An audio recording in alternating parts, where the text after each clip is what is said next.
नमस्कार, के TV news में आपका स्वागत है। मैं हूं स्तुति और आइए एक नजर डालते हैं शहर की प्रमुख सुर्खियों पर। प्रधानमंत्री ने उज्जवल भविष्य उज्जवल भारत योजना की शुरुआत करते हुए लाभार्थियों से की बातचीत।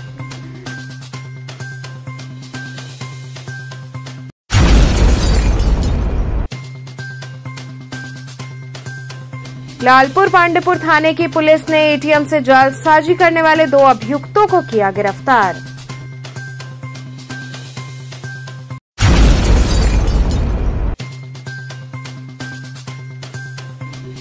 वाराणसी पहुंचे बीजेपी सांसद बीपी सरोज पत्रकारों से हुए रूबरू।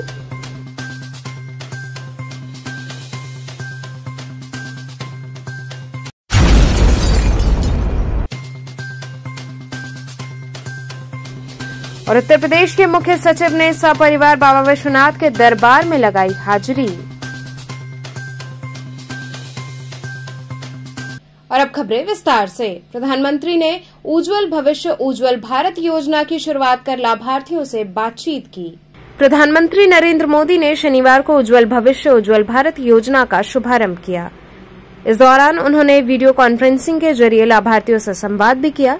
इस कार्यक्रम का आयोजन वाराणसी के कमिश्नरी सभागार में हुआ, जहां प्रधानमंत्री को लोगों ने लाइव सुना और सिकरौल वार्ड की रहने वाली प्रमिला देवी से प्रधानमंत्री ने संवाद भी किया। प्रधानमंत्री ने इस दौरान प्रमिला का हालचाल पूछा और कहा, काशी बदल रहा है। प्रमिला से संवाद की शुरुआत हुई तो प्रमिला ने बताया कि वो सिकरौल की रहने वाली हैं और उनके 4 बच्चे हैं। उनके मकान में ही एक किराना की दुकान है, जिसके सामने एक बिजली का खंभा वर्षों से था, जिस पर इतने कनेक्शन थे कि हमेशा डर बना रहता था। बिजली के तारों के अंडरपास होने के बाद वहां से खंभा हटा दिया गया, जिससे अब किसी तरह का डर नहीं है और घर भी खूबसूरत हो गया।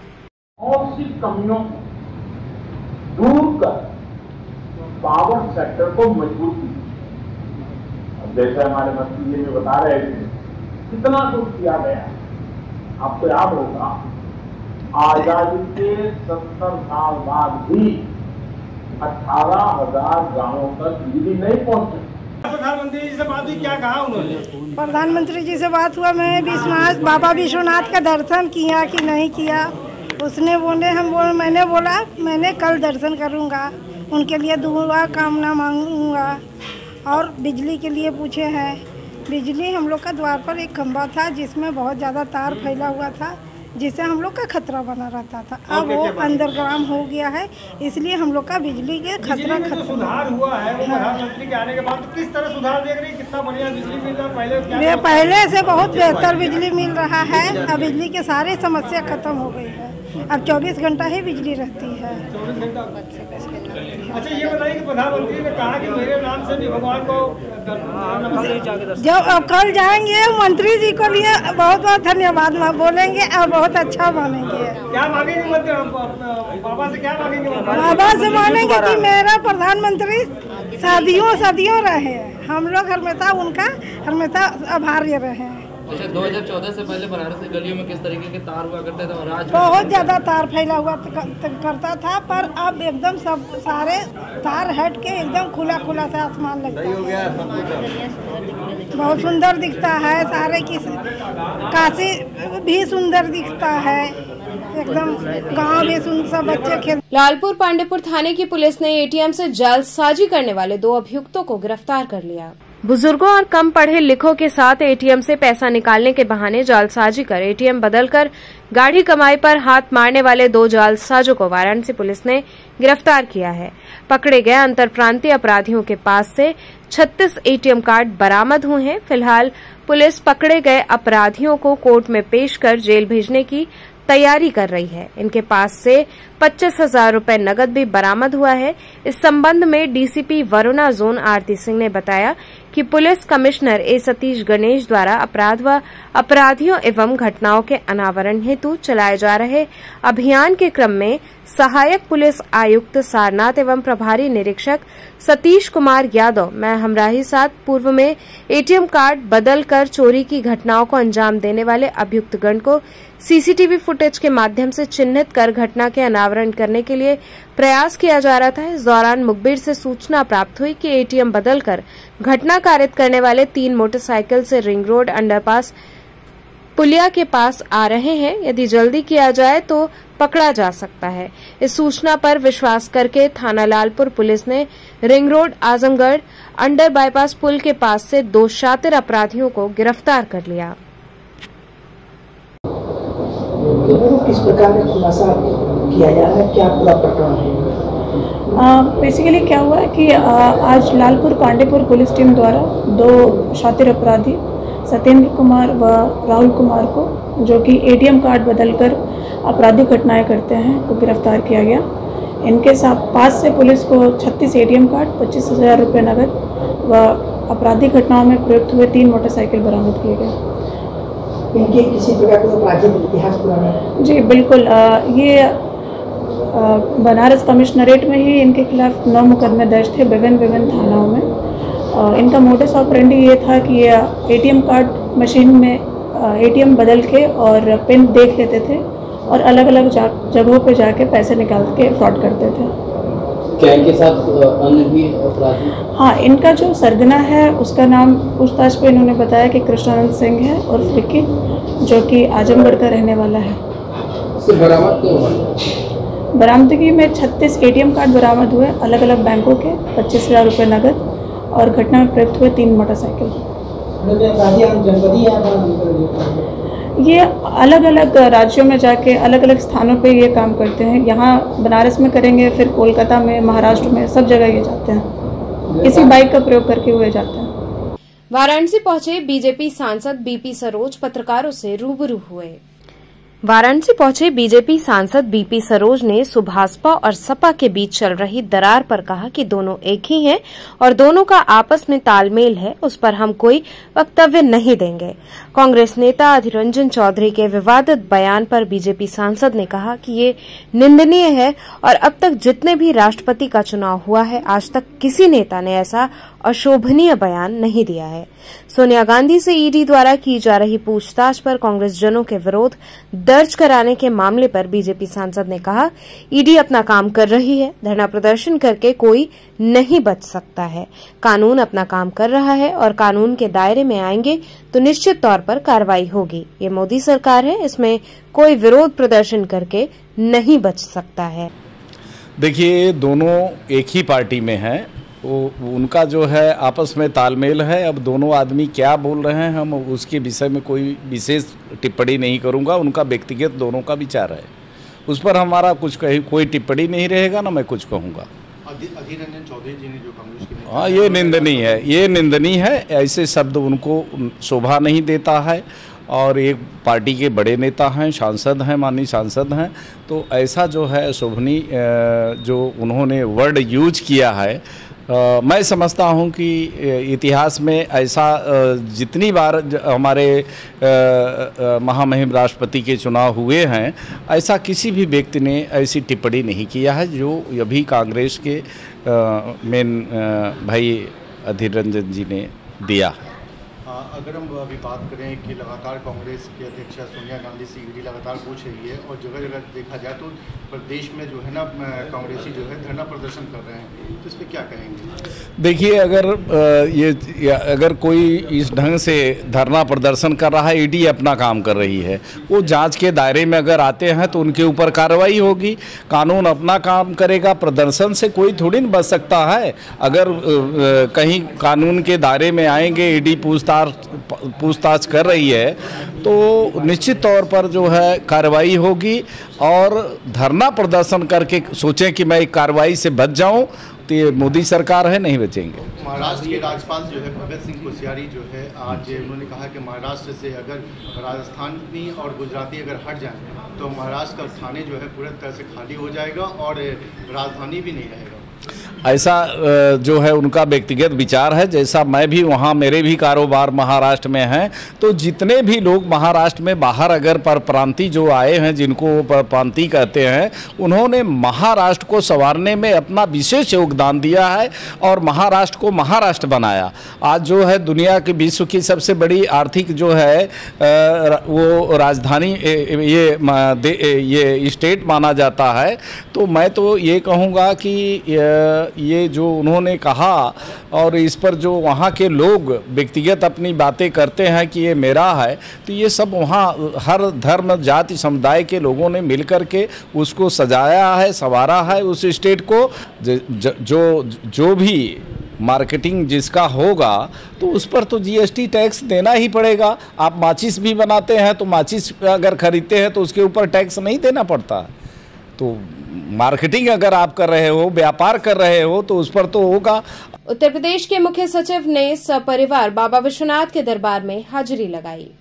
उत्तर प्रदेश के मुख्य सचिव दुर्गा शंकर मिश्रा वाराणसी आए। इस दौरान उन्होंने बाबा विश्वनाथ के दरबार में हाजिरी लगाई। रात्रि में वे सपरिवार काशी विश्वनाथ मंदिर पहुंचे, जहां विधि विधान से बाबा का पूजन किया और उनके चरणों में शीश नवाया।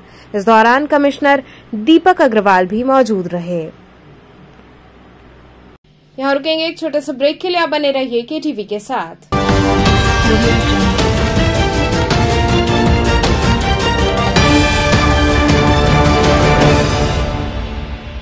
खबरों से जुड़े रहने के लिए हमारे चैनल केटीवी वाराणसी को सब्सक्राइब करें और लेटेस्ट अपडेट्स के लिए बेल आइकन को प्रेस करें। Varanasi's first largest kids section school, KK Chaturvedi Memorial Society Central Academy. Now our 5th branch at Bhojubir behind Vishal Mega Mart from Bhojubir Crossing.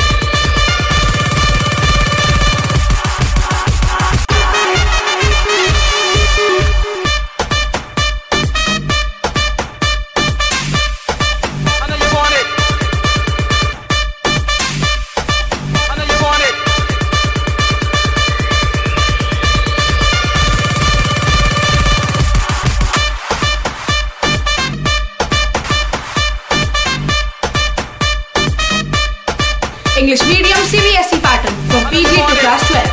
Our main branch, Girjagar branch, 2nd Ramapura branch, 3rd Mahesh Nagar Lanka, 4th Gurudham branch, 5th Bhojubir Crossing. Our contacts 2403439, 2451900, 2368300, 231106. Our motto, we make your child's life. Arya Mahila Nagarmal Murarka Model School, affiliated to CBSE New Delhi, with science, commerce and arts streams. Admission open from playgroup to class 11th. Most advanced physics lab, chemistry lab and biology lab, state-of-the-art computer lab, smart classes, music classes, art and crafts, experienced and dedicated faculty members, well-stocked library, indoor and outdoor games, regular cultural activities, safe transportation. Join us now and be a part of winning experience. Arya Mahila Nagarmal Murarka Model School, Chetganj, Varanasi. हमें चाहिए अधिकार आगे बढ़ने का, हमें चाहिए अधिकार पढ़ने का, हमें चाहिए अधिकार स्वनिर्भर रहने का, हमें चाहिए अधिकार कदम से कदम मिलाकर चलने का। हम समझते हैं आपके अधिकार, इसलिए हम देते हैं बेहतर शिक्षा, तकनीकी ज्ञान, ताकि आप बने स्वनिर्भर। देते हैं एक बेहतर सोच, ताकि आप जाने खुद को।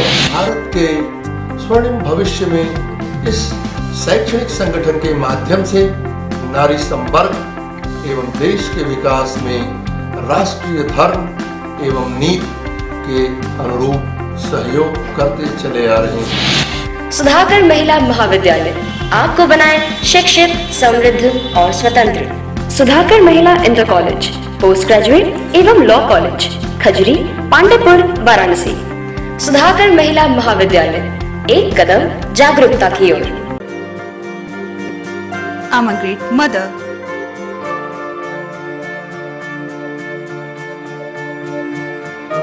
I'm living a life with purpose.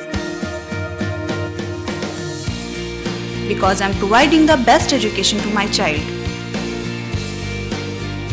And that's the Swami Harsevanand Public School.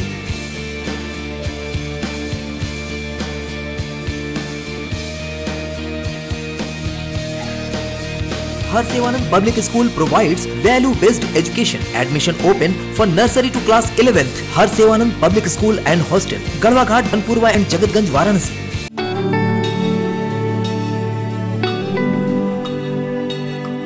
आचार्य सीताराम चतुर्वेदी महिला महाविद्यालय एफिलिएटेड टू महात्मा गांधी काशी विद्यापीठ सभी विषयों के साथ BSc एवं BCom well equipped physics lab, modern chemistry lab, latest zoology lab and modern botany lab with dark room experiments, best and senior faculty members जो बच्चों को सिर्फ पढ़ाते ही नहीं बल्कि उनका मार्गदर्शन भी करते हैं। Many extracurriculars, bus facility available for all region of Varanasi and other regions. Best hostel facility for students. For more detail, contact Acharya Sitaram Chaturvedi, Mahila Mahavidyalaya, Padao Ramnagar Road, Domri Ramnagar, Varanasi. Forms available at City Office, Bal Vidyalaya, Senior Secondary School, Prahlad Ghat, Varanasi.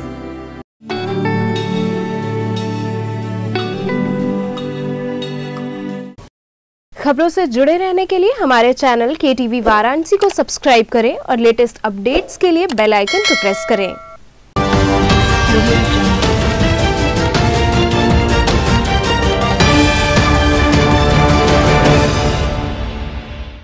Break के बाद आपका स्वागत है। आर्य महिला हितकारिणी महापरिषद में स्वावलंबी भारत अभियान संगठन द्वारा प्रेस वार्ता आयोजित हुई। पत्रकारों से मुखातिब होते हुए स्वदेशी जागरण मंच के पूर्वी उत्तर प्रदेश क्षेत्र के संगठन मंत्री अजय कुमार ने स्वावलंबी भारत अभियान संगठन द्वारा चलाए जा रहे उद्यमिता प्रोत्साहन सम्मेलन के बारे में बताया। उन्होंने कहा कि संगठन द्वारा भारतीय स्वतंत्रता के 75 वर्ष की पूर्णता पर देश भर में 70,000 नए स्टार्टअप शुरू कर स्वावलंबी भारत का सपना साकार करने की दिशा में ठोस कदम उठाए जा रहे हैं। देश के अंदर 8 करोड़ हेक्टेयर भूमि पर जो खेती बाड़ी हो रही है उसे अब पूर्णतः प्राकृतिक स्वरूप देकर स्वस्थ समृद्ध भारत का लक्ष्य पूरा करने की योजना है। उन्होंने कहा कि प्रत्येक ब्लॉक में स्किल डेवलपमेंट सेंटर शुरू करने की तैयारी प्रारंभ हो गई है। ये centre degree college, ITI, polytechnic college आदि में खोले जाएंगे। प्रत्येक ब्लॉक में 5 नए स्टार्टअप और 10 स्वरोजगार खोलने वाले उद्यमी का चयन शुरू हो गया है। वहीं इस दौरान स्वावलंबी भारत अभियान काशी प्रांत की महिला समन्वयक पूजा दीक्षित ने कहा कि हम जिस संस्थान से जुड़े हैं वो महिला स्वावलंबन का केंद्र बनकर विश्व में नए कीर्तिमान स्थापित करेगा। स्वावलंबी भारत अभियान के अंतर्गत चलाए जा रहे कार्यक्रमों से हमारी बिटिया खुद तो हुनरमंद बनेगी, साथ में दूसरों को भी रोजगार देने का कार्य करेगी। क्या इसका निर्माण कैसे होगा? पहले तो मैं माननीय अजय कुमार सिंह भाई साहब जी का बहुत बहुत धन्यवाद देती हूँ कि उन्होंने मुझे इस पद के लायक समझा, और मैं कोशिश करूँगी कि आपकी हर बात को मैं जितनी ज़्यादा अच्छे से उसको साथ में इस अभियान में जुड़ सकूं और इसको बढ़ा सकूं, यही मेरी आशा रहेगी। बड़ा अभियान है, गांव-गांव तक का है जी, इसमें आप कितना भागीदारी करेंगे? देखिए, गांव और शहर अब एक दूसरे से भिन्न नहीं है। गांव के लोग शहर आते हैं, शहर से लोग गांव चले जाते हैं, तो इसको आप गांव और शहर के बीच की दूरी पे ना नापें। जितने लोगों को, जितने युवाओं को हम लोग रोज़गार दे सकते हैं उसकी बात आज से हम लोग करेंगे, और कोशिश करी जाए कि जो हमारे माननीय प्रधानमंत्री जी का सपना है, भारत में उन्होंने जो सपना देखा है उसको पूर्ण रूप देने का समय आ चुका है। अभियान है, किसकी तरफ से शुरू होगा? यह अभियान इस देश के अंदर स्वावलंबी बनाने का, आत्मनिर्भर भारत बनाने का अभियान है। इसका लक्ष्य है कि देश में 37 करोड़ नौजवान जिनको कुछ काम चाहिए उन्हें काम दिया जाए। स्वरोजगार के द्वारा उद्यमी मनोवृत्ति का विकास करके जॉब सीकर नहीं, जॉब प्रोवाइडर की मनोवृत्ति खड़ा करके यह काम पूर्ण करेंगे। इस काम के द्वारा हम एक नए भारत में एक नई ऊर्जा के साथ प्रवेश करने के लिए एक अभियान का जो नाम दिया है स्वावलंबी भारत अभियान।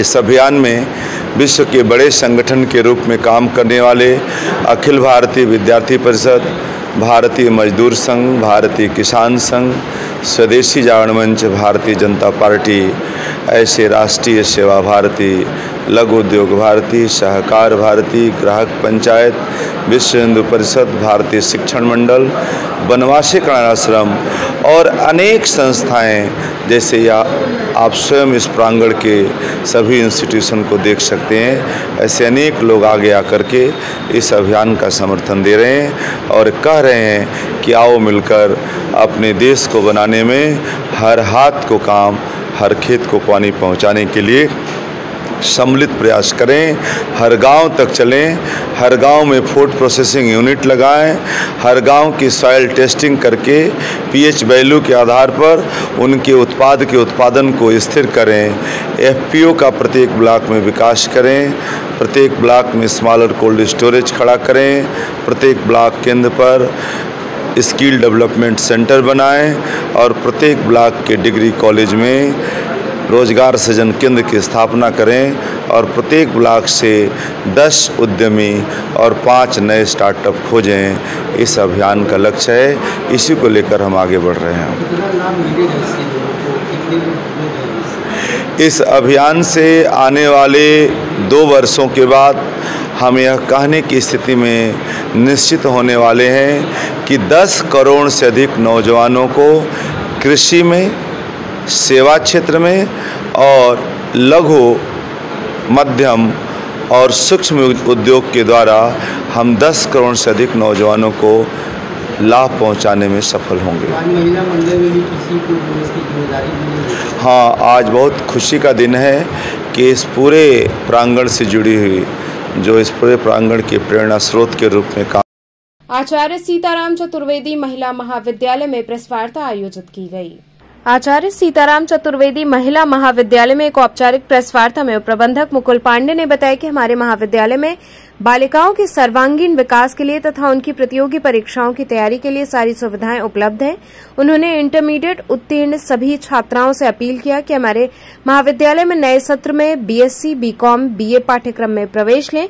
प्रवेश में विशेष छूट की व्यवस्था है तथा साथ ही प्रयोगशाला, लाइब्रेरी, कैंटीन और 3 किश्त में फीस जमा करने की सुविधा है। कमजोर छात्राओं के लिए विशेष व्यवस्था है। साथ ही साथ राजर्षि टंडन मुक्त विश्वविद्यालय द्वारा स्नातक तथा परास्नातक की विभिन्न विषयों की मान्यता है। जो छात्राएं दूरस्थ शिक्षा से स्नातक व परास्नातक करना चाहती हैं, उनके लिए भी विशेष व्यवस्थाएं की गई हैं। और हमारे यहाँ डिग्री में बीएससी, बीकॉम, बीए तीनों लड़कियों के लिए है। उसके साथ ही साथ हम इनको प्रतियोगी परीक्षा के लिए भी तैयारी कराते हैं और करा रहे हैं।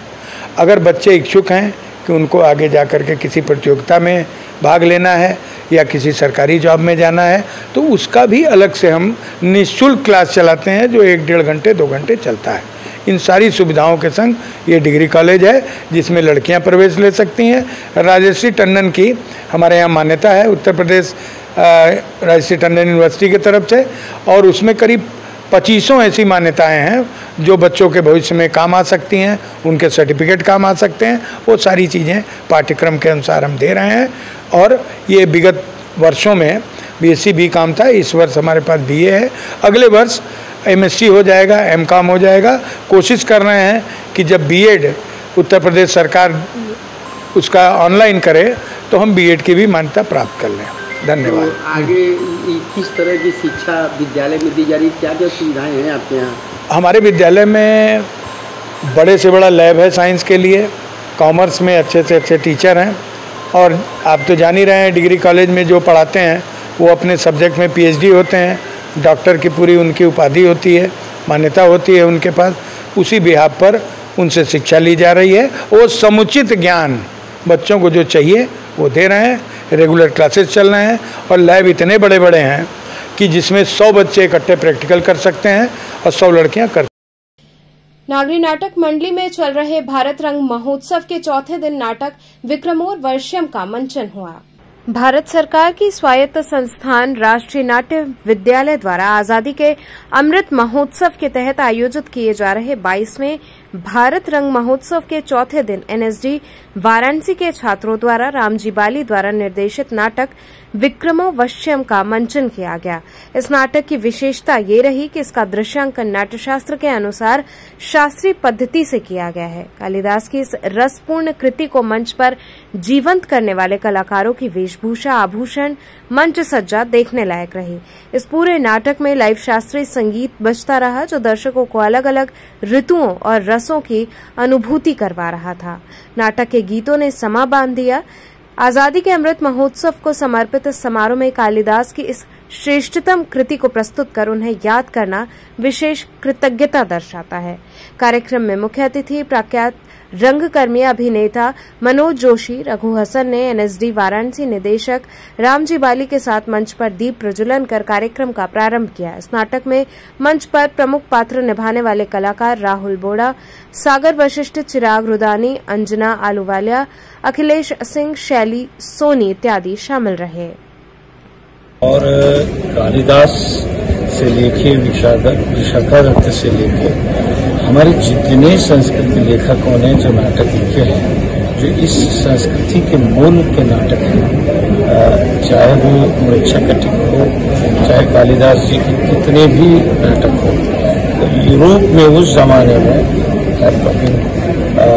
19वें शतक में भी मृच्छकटिक के अगर आप वो देखेंगे, उसके ऊपर टिप्पणी देखेंगे, टीका देखेंगे या क्रिटिसिज्म देखेंगे, इतना अद्भुत लिखा है कि ऐसा नाटक यहाँ हुआ अमेरिका में।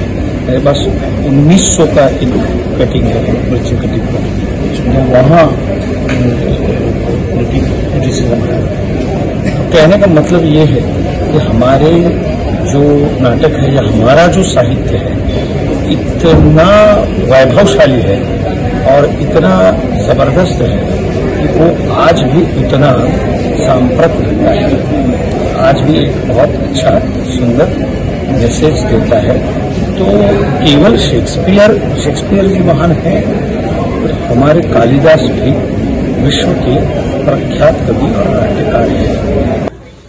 राष्ट्रीय नाट्य विद्यालय द्वारा आयोजित 5 दिवसीय भारत रंग महोत्सव, जो कि वाराणसी सेंटर की मेजबानी में हो रहा है, आज वाराणसी राष्ट्रीय नाट्य विद्यालय के छात्रों द्वारा नाटक विक्रम और वश्यम की प्रस्तुति दी गई।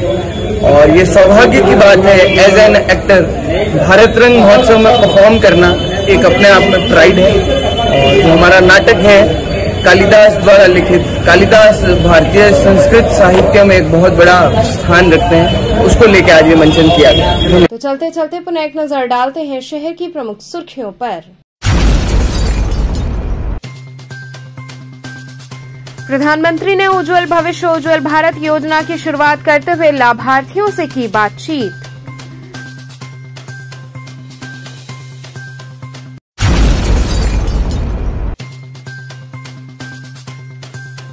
लालपुर पांडेपुर थाने की पुलिस ने एटीएम से जालसाजी करने वाले 2 अभियुक्तों को किया गिरफ्तार।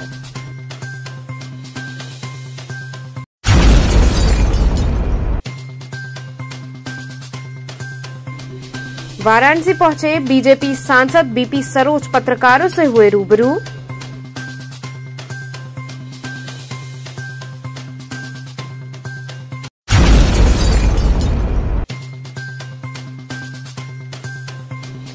और उत्तर प्रदेश के मुख्य सचिव ने सपरिवार बाबा विश्वनाथ के दरबार में लगाई हाजिरी।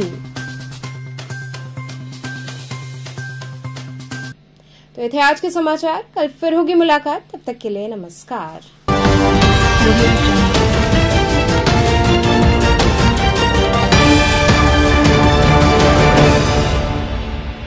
खबरों से जुड़े रहने के लिए हमारे चैनल KTV वाराणसी को सब्सक्राइब करें और लेटेस्ट अपडेट्स के लिए बेल आइकन को प्रेस करें।